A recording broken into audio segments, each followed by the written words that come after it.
Hello and welcome to another video here on my channel, The Fifth Volt. In this video, I want to go over some of those micro modules that have been released a few months ago yet by Tangible Waves. And in this video, with this very small system, I would just want to go over some of the sound mangling and sound distortion capabilities of some of these modules. So specifically, I will go and show you the µTONE, the µDISTORTION, the µBITCRUSH, the µSUBOCTAVE, signal amp, and the LFO modules. The LFO module obviously does not do anything to sound, but you can use that if you are short an LFO in your system. You can have this or a bunch of these to get LFOs to drive some of the parameters of these modules. So let's see what we've got here. First off, I have a sequence that's, you can't see that, that's out of the picture. There's a sequencer here that's connected via MIDI. And let's have a listen to how that signal sounds like just dry.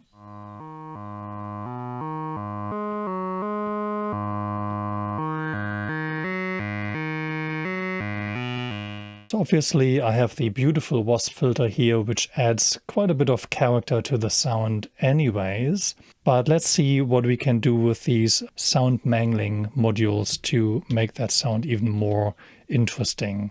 So what I'll do is I will take the output of my filter here, the wasp filter, directly into the µTONE input. And from the µTONE input, I will take that into my second channel on my mixer so that we can compare that with the clear signal. The µTONE boosts the frequencies.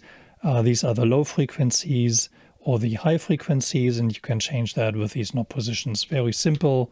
Let's listen to that just by itself. So this is the signal with both knobs on the left position. Let's increase the high frequencies.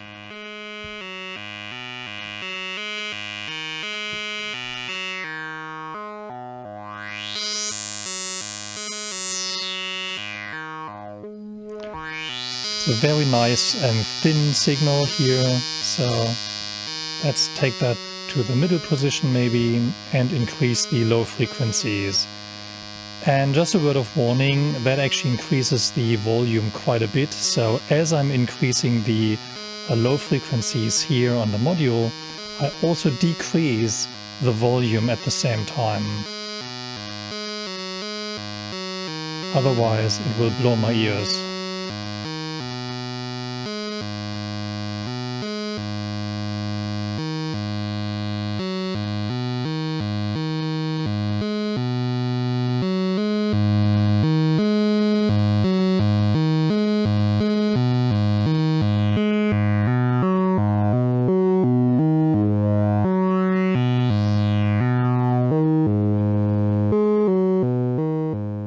Now compare that with the original signal.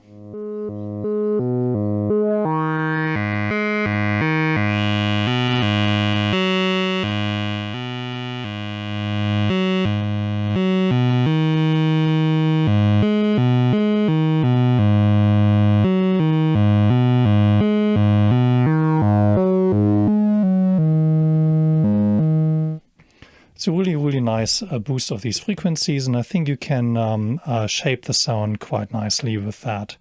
So let's go to the next module, the distortion module. So again, I take the output of my filter and the input of the distortion module, and the output of the distortion module goes into channel 2. And here I have only one knob that controls a drive, so that increases the incoming signal and overloads the distortion circuit. And then I have these different switches here that do various sound mangling things. I'm not 100% sure exactly what they do, but the clip kind of cuts off frequencies over a certain threshold, which causes a distortion. The symmetry switch don't know what it does. And again, the hard sync switch, again, not really sure, but this is the most profound change. So we'll hear what that does as I switch on one after another. And I have to say that this really works well with the wasp filter, but let's have a listen to that.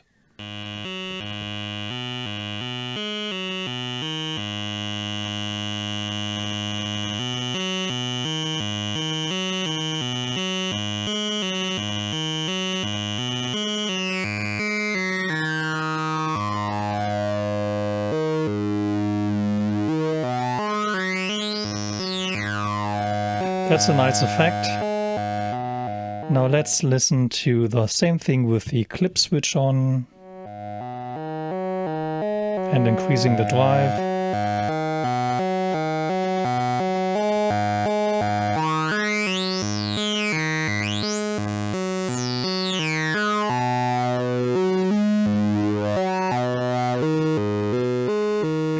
And then adding the sim switch to it.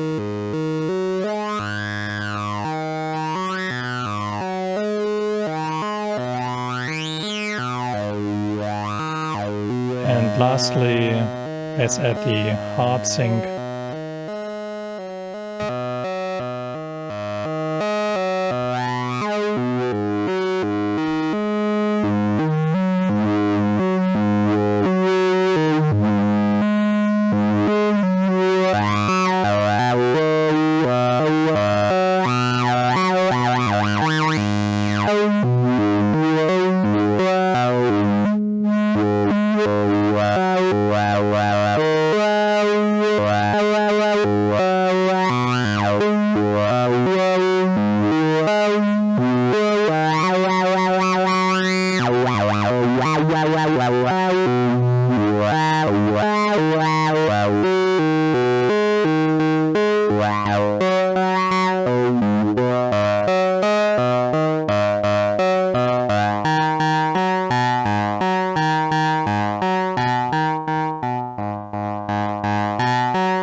Anyway, I can probably noodle with this for hours because I just love the sound that this distortion circuit creates.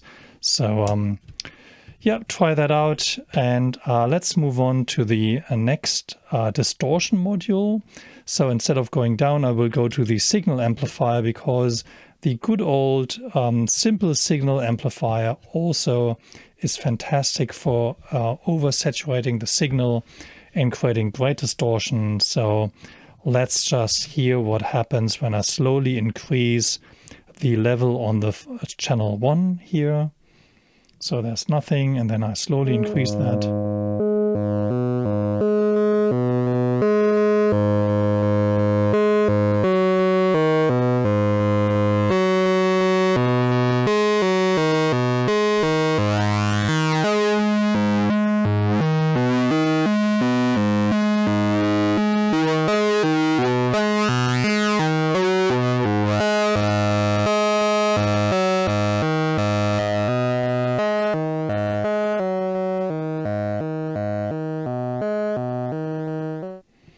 So really nice as well, just the good old signal amplifier as a distortion module works really well.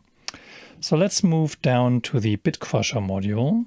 The BITCRUSH module is fantastic in that you have two controls, the sample rate and the number of bits that are being used to convey the signal.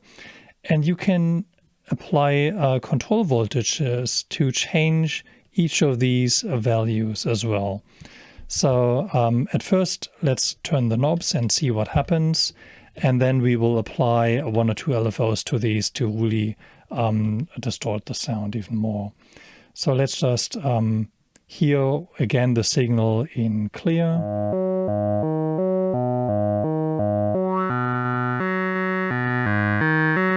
So that was just the filter, and let's listen that through the BITCRUSH with both on the left position. So with both on the left position, you can hear that there isn't a lot of difference, and that means that with both on the left position you get the highest sample rate and the highest number of bits, and as you turn it to the right you slowly decrease the sample rate and you slowly decrease the number of bits. So let's hear what it sounds like when I just decrease the sample rate.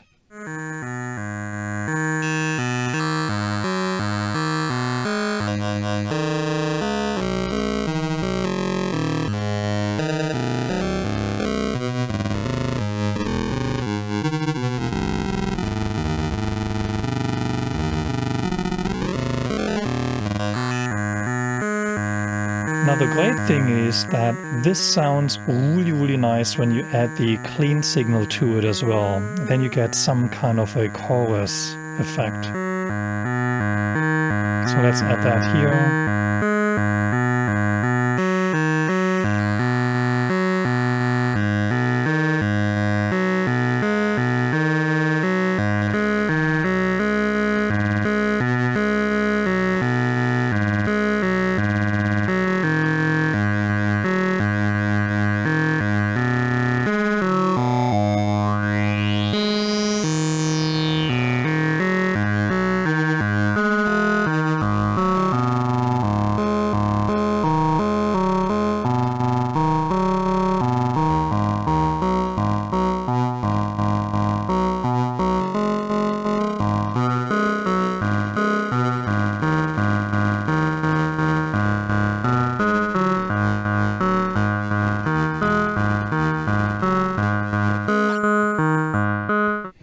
Anyway, let's listen to the bit value, what that does, and then the real magic unfolds when you use both of these knobs together.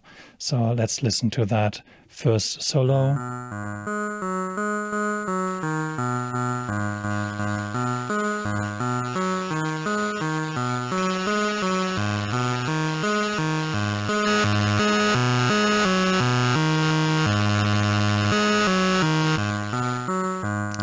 So really strange changes there and aliases, but it really shines when you also decrease the sample rate.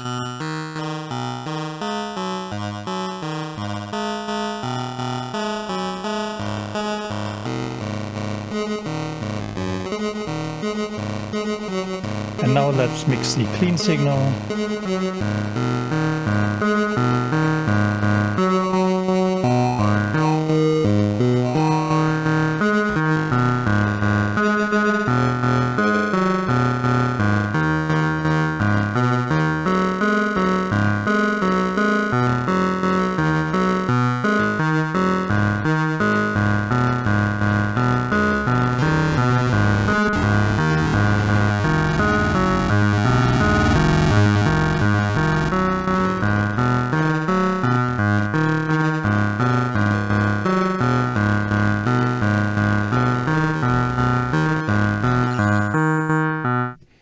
Okay, a lot of really nice sweet spots there that you can discover as you play with this module.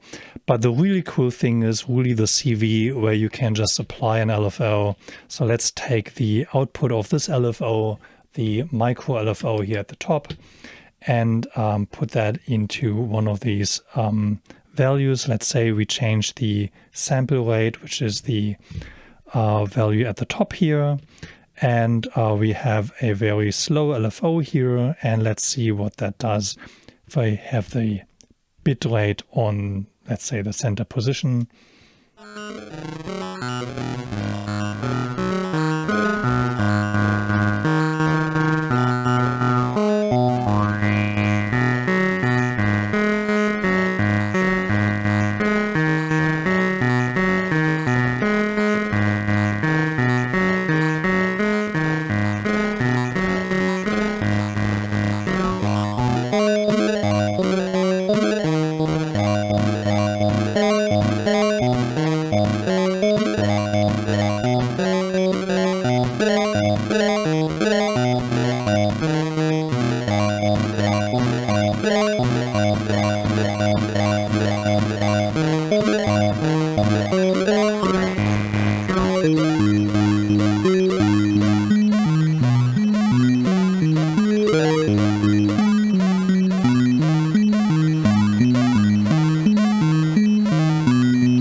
that's a great chiptune almost that you can get out of this. So beautiful module to play around and destroy your beautiful sound and make it really interesting.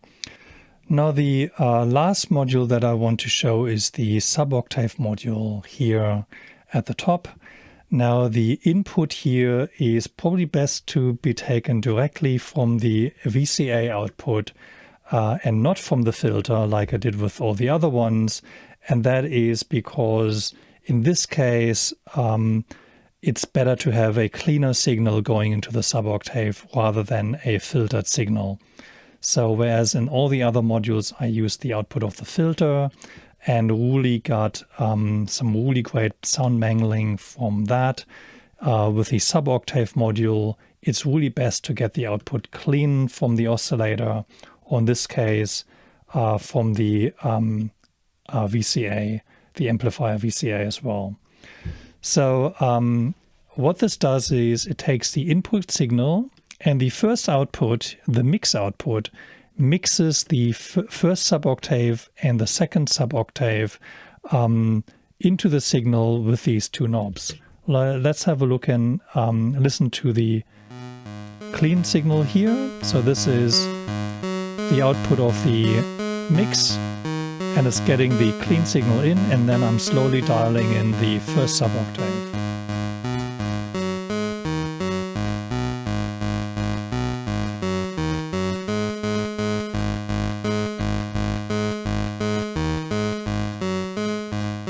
And now the second octave.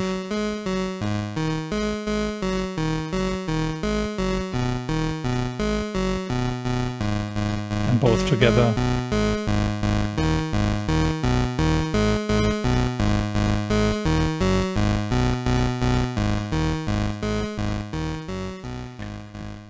So really an interesting effect, and probably you would want to take that signal and put that through the filter to get some really juicy sounds. What you can also do is, instead of using the mix knob here, taking the output of the first sub-oscillator and put that into one channel of the mixer. And let's take the second sub-oscillator square wave and put that in my third channel. And then we can control the mix of some very, very loud signals here and have a listen to that. So this is the clean signal coming from the filter. And let's dial in the first sub-oscillator.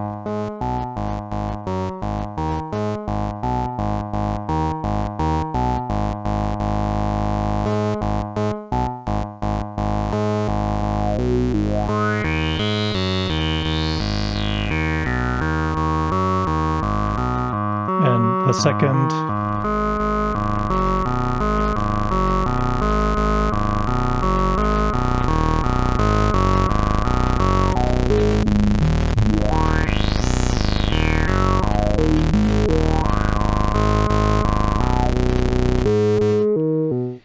So this is really cool because these are square waves, so they are very loud and you can really fatten the sound with that.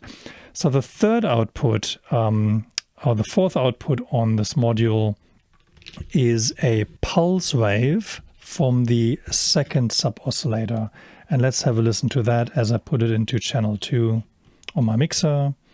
So first the clean signal coming from the filter. And let's add the second sub-oscillator pulse wave to it.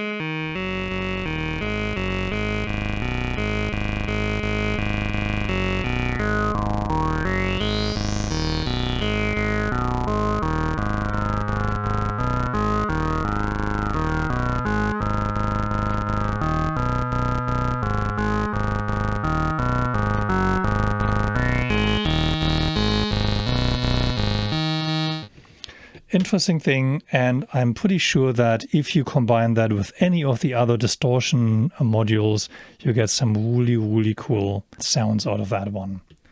So this was it. We discussed today the µTONE, the µDISTORTION, the µBITCRUSH, the signal amplifier, the LFO, and the suboctave modules. I think those 6 modules are total must-haves to spice up your sound if you have a small system. So I hope you enjoyed this, and please visit the wiki to find out more details about each of these modules. And if you have any questions, please put them into the comment sections below or ask it on the forum. And all the links, as always, are in the description. Now, I hope you enjoyed this video. I have a little jam at the end that I made yesterday, actually, with some of those modules, and I hope you enjoy that too. And as always, have fun and keep patching.